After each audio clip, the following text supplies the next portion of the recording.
What is up, YouTube? It's Josh. This is the Den of Nerds. And first of all, I want to apologize that you don't see my face. Guys, I had another top 5 that I did as a collaboration with a fellow YouTuber, and I kind of screwed it up. I got to be honest with you, I botched the audio on it, so we're going to have to collab again, he and I. But for now, I have to record this kind of on the fly. I'm out on the road right now, so I apologize about that. Get back to normalcy as soon as possible. But getting right into the top 5, my top 5 this week is my top 5 favorite moments of the Dragon Ball Super anime. And for those of you who are not aware, Dragon Ball Super is a continuing anime. It continues the story of Dragon Ball and Dragon Ball Z. It is not like GT, which I guess did technically continue that story, but is not really considered canon. This series is supposed to be canon, or at least as canon as you can get, with Akira Toriyama. And if you're a fan of the series and you go hardcore, you know exactly what I'm talking about. But let's get right into the list. The show's really awesome, and I wanted to do this so that people know about it and so they kind of get jacked up and maybe check it out, because the current arc is absolutely incredible. So, honorable mention, as I usually do, goes to a really hilarious moment that was a callback to the humor from the earlier series. And this is in the filler, and Goku is basically being told that he has to be a farmer, and Chi-Chi is once again ruining great characters, as she usually does. Basically, Goku finds himself in town trying to get a tractor fixed. He stumbles upon a stage, starts fighting, of course. Chi-Chi sees him, gets super pissed.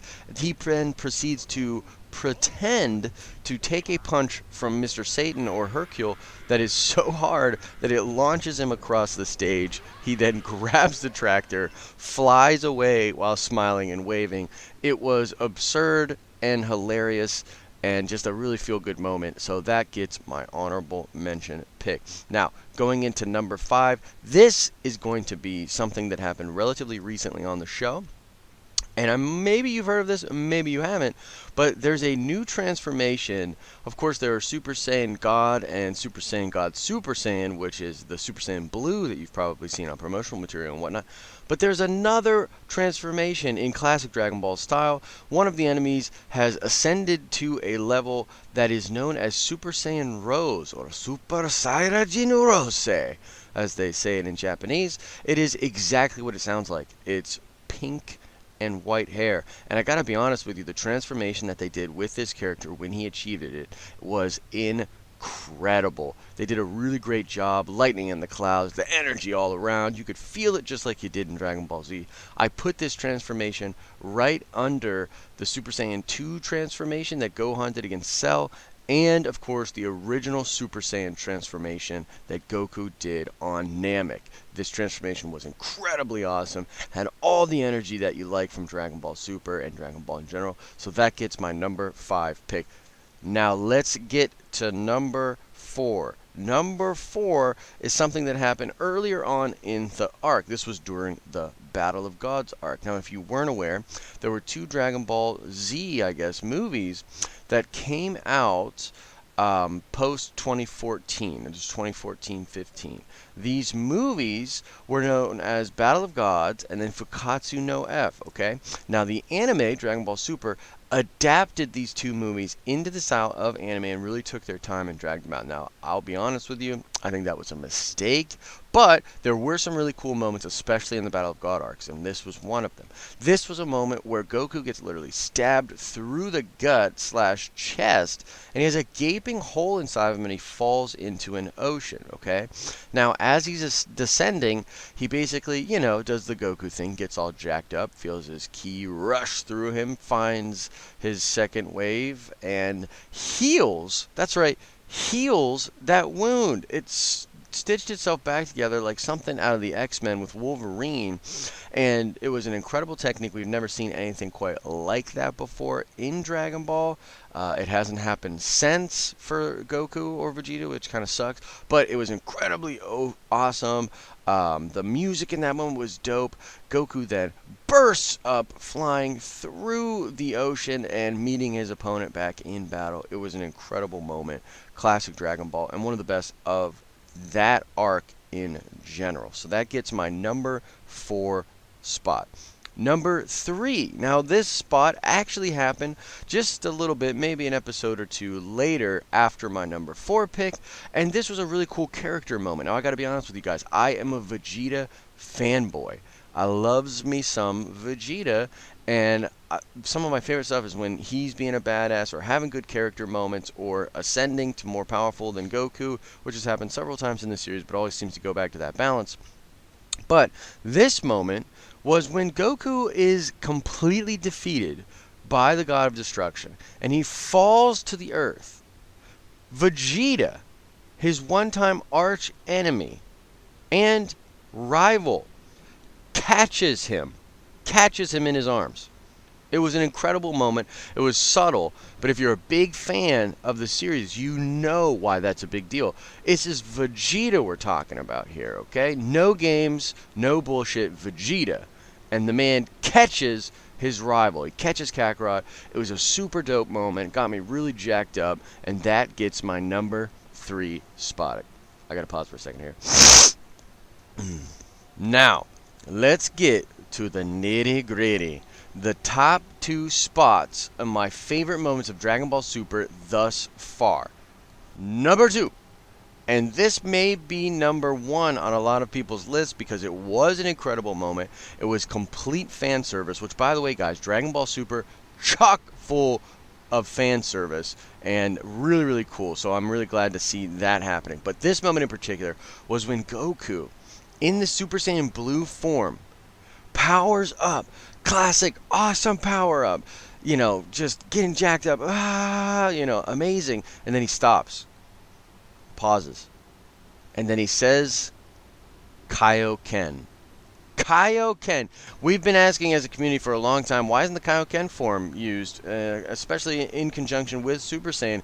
Would it not multiply the multiplier? And the answer was yes, and I think that the consensus in the community was that it would just destroy the body. It would be too rough for the body. Well, Goku goes Kaioken while tapped into the God Ki in Super Saiyan Blue form. And this kind of makes sense in a weird way because they are both techniques that are learned from gods, right? So King Kai is the one that taught Goku the Kaioken. Lord Beerus, and specifically I believe it's Whis, teaches Goku how to tap into the God Ki and how to become a Super Saiyan Blue.